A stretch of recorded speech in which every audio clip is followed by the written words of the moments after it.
Hello everyone, this is Brain Booster Sujata, SST educator, and today we are going to learn the first chapter of class 10th CBSE from history, and the title of the chapter is The Rise of Nationalism in Europe. Very first page of the textbook, you will see the image figure number 1.1. So you will observe the image carefully, and you will find out the description below the image that this is one of the painting painted by the French artist. By whom it was painted? It was painted by the Frederic Sorio. Frederic Sorio was the French artist, and during the period of nationalism in the France, he prepared the 4 series of paintings. So the given image in your textbook is one of the image painted by him during the period of 1848.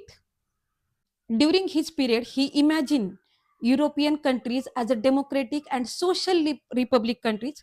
So whatever he imagined during that period, he depicted throughout his paintings. And the given image in your textbook is the first painting painted by the Frederic Sorio, which was related to the nationalism and which was developing the idea of nationalism in the France as well as in the European countries. So through this image, you can understand that the people of Europe and America, men and women of all the ages and all the social groups, are marching together in the long train and marching toward the Statue of Liberty and paying homage to the Statue of Liberty as they pass it.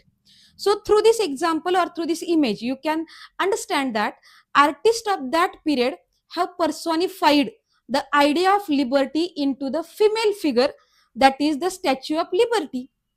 In this image, you will also observe that in the hands of Statue of Liberty, there is a torch of enlightenment in her one hand, and there is a charter of rights of man in her second another hand. So it is what both are the symbols of the liberty. For example, charter of the rights of man, it means what? The people of Europe and America should have the freedom, they should have the fundamental rights.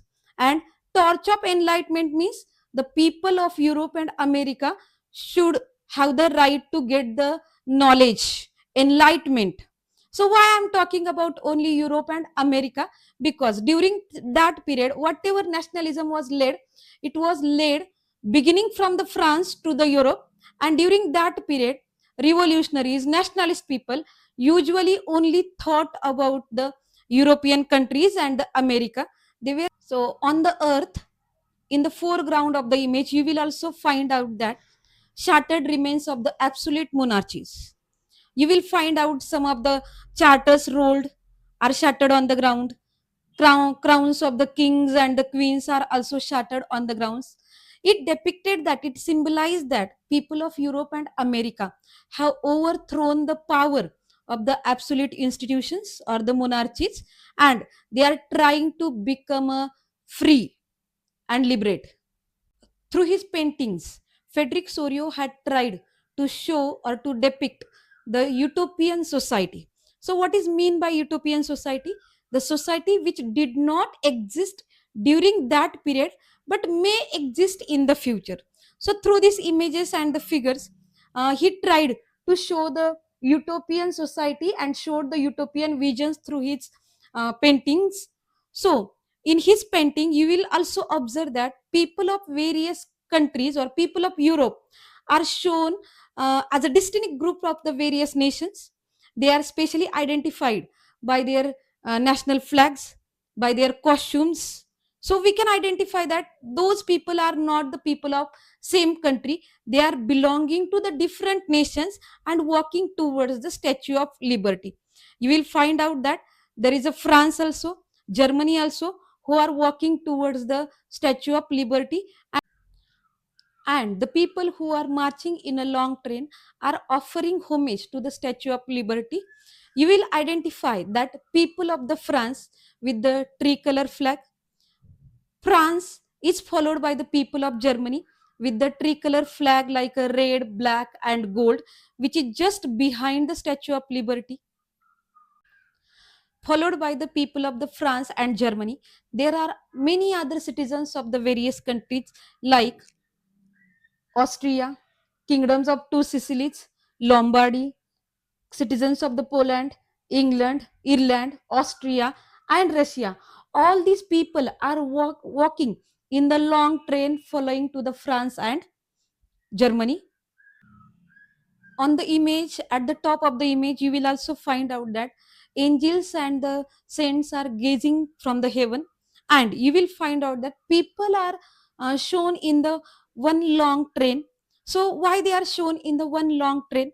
Because this message of the fraternity is tried to depicted through his painting, that people of the Europe and America are the brothers or the neighboring countries of one another, and developing the idea of fraternity.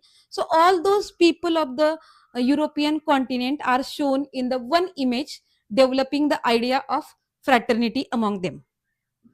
So overall in this chapter we are going to learn that how the idea of nationalism, which was newly emerged in the France as well as in the European countries, how the new idea of nationalism turned into the nation state, and how did the people of European countries work towards it.